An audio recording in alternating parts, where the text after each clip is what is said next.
बेईमान जितने आस्था चैनल पर कथा सुन रहे हो, जितने फेसबुक और यूट्यूब पर सुन रहे हो, बहुत सावधानी से सुनना। जब जीवन में कहीं समस्या खड़ी हो जाए, कहीं बहुत विकट समस्या है और कोई हल ना मिल रहा हो जाता है जीवन में, कोई घड़ी ऐसी आके खड़ी हो जाती है जहाँ पर हमको सोचने के लिए भी समय नहीं मिलता।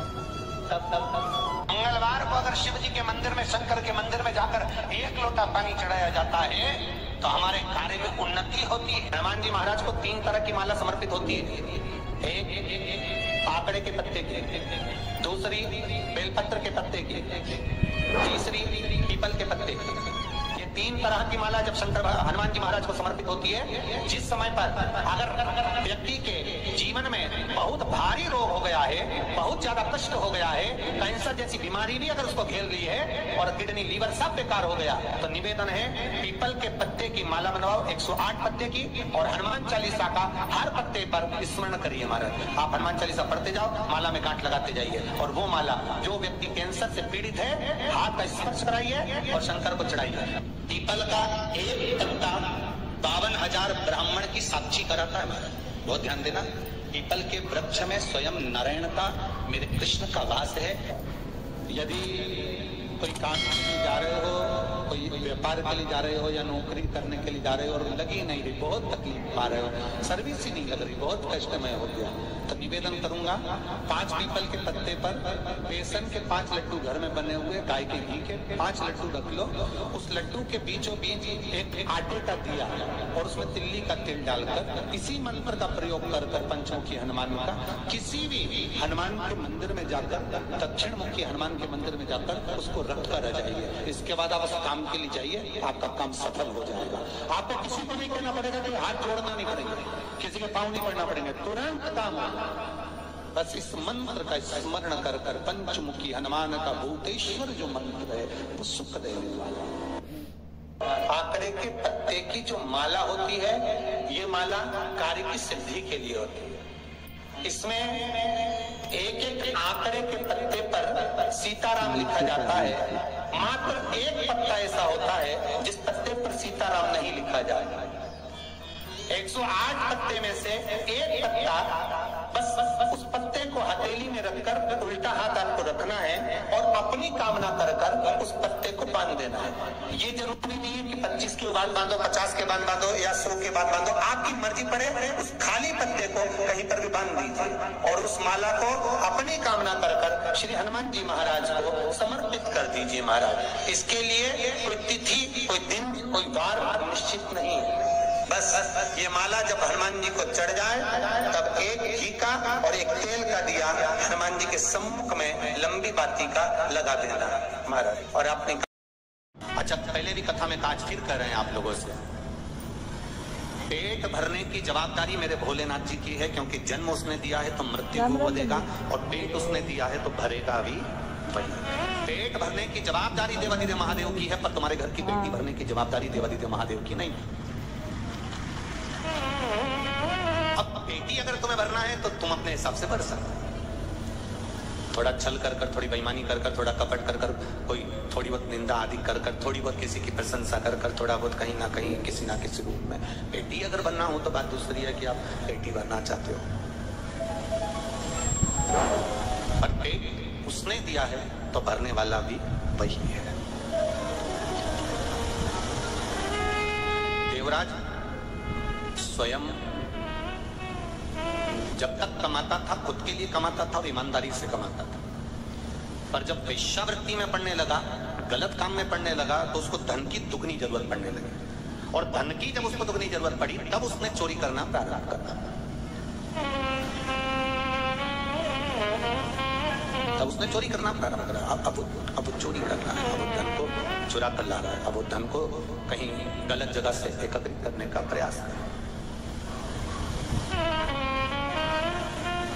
शिव महापुराण की बात कथा एक बात और कहती है, आपके भरण पोषण की जवाबदारी महादेव की है, तो आपके संग में अगर आपकी धर्म पत्नी जुड़ी है तो उसकी भी जवाबदारी महादेव की है। बच्चे जुड़े हैं, बच्चों की भी जवाबदारी महादेव की है। माता पिता जुड़े हैं, माता पिता की जवाबदारी भी महादेव की है।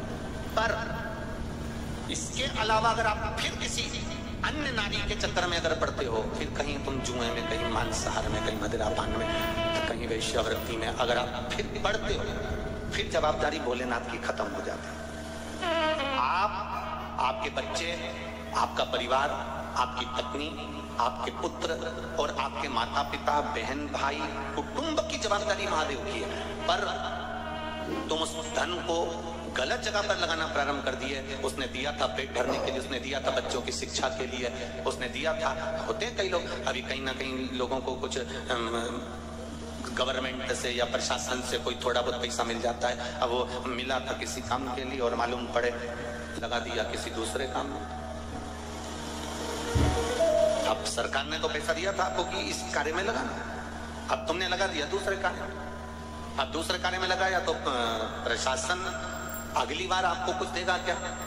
अरे बोलो तो जम क्या, नहीं देगा, क्योंकि उसको मालूम है कि इसको दिया था मैंने इस चीज के लिए और इसने लगा दिया दूसरी चीज, अगली बार को नहीं देगा। अब नेत्र काय के लिए दिए थे भगवान ने, और भगवान ने प्रशासन से कम नहीं हो, काय के लिए दिए थे उसने? इन नेत्रों से क्या करना भगवान का? बोलो बोलो जम के बोलो, दर्शन कर। इन नेत्रों से दर्शन करिए, इन नेत्रों से पोथी पुराण पढ़िए, शिव महापुराण, रामायण, भागवत गीता, इसका स्मरण करिए। अब तुमने इस बार तो इस नेत्रों को भगवान में लगाया ही नहीं। अब पैसा दिया था मकान बनाने के लिए, पैसा दिया था खेती के लिए, पैसा दिया था, लोन लिया था मकान के लिए, और मालूम पड़े बैंक वाले बाद में आए तो मालूम पड़े ना तो मकान दिखा ना प्लाट दिखा, और वो लोन का पूरा पैसा खत्म कर दिया। अब बनाना था तुमको मकान, लेना था तुमको प्लाट, करना था काम, मिला था मकान के लिए, लगा दिया गलत जगह पर, गलत जगह पर लगाया, बर्बाद हो गए। बर्बाद हो गए तो अगली बार तो प्रशासन ने तुमको वो पैसा नहीं दिया। साहब अगली बार दिया था, इसने काम में नहीं लगाया, अगली बार दिया था, इसने सही जगह नहीं लगाया, तो अब की बार उसने देना बंद कर, उसने देना बंद। बस यही शिव महापुराण की कथा कर रही है, यही भगवान शंकर का गुणगान कर रहा है। एक बार उसने देख लिया नेत्र देखकर कि इसने नेत्र सही जगह लगाया कि नहीं लगाया। अगर एक बार इसने नेत्र सही जगह नहीं लगाया, फिर अगली बार तुम तैयारी कर कर बैठो कि नेत्र। श्रवण दिया था कथा सुनने के लिए, एक बार दिया और सही नहीं गया। ये हाथ दिए थे भगवान की भक्ति करने के लिए, सेवा करने के लिए। कोई बुजुर्ग है, कोई गरीब है, कोई किसी रूप में तकलीफ में है, कहीं भजन हो रहा हो तो इससे सेवा करना, पर हाथ भी सेवा में नहीं लगे तो वो भी चलेगा। पांव दिए थे भगवत भजन के लिए। हमारे मालवा के संत श्री नागर जी महाराज बड़ा सुंदर कहते हैं, हाथ दिए रे तूने दाता बन, कभी नहीं दान कियो, दयालु मैंने अवगुण बहुत कियो। पांव दिए रे तूने दाता बन के, कभी नहीं तीरथ कियो, दयालु मैंने अवगुण बहुत कियो। नेत्र दिए रे तूने दाता बन के, कभी नहीं दर्श कियो, दयालु मैंने अवगुण बहुत कियो। फिर संसार सागर में आने के बाद मैंने करा क्या? जब इतना सुंदर शरीर दिया और शरीर का मैंने सदुपयोग नहीं करा, फिर संसार सागर में आकर मैंने किया क्या?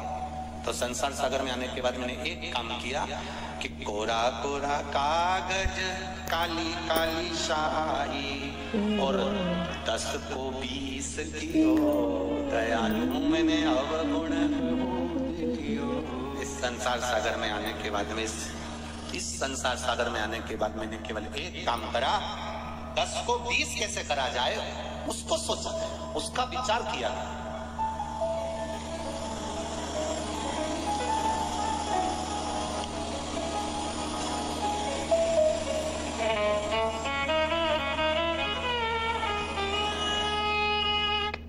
श्री शिवाय नमस्तुभ्यम। हर हर महादेव। पूज्य प्रदीप मिश्रा जी ने कथा में बहुत अच्छी बात बताई है।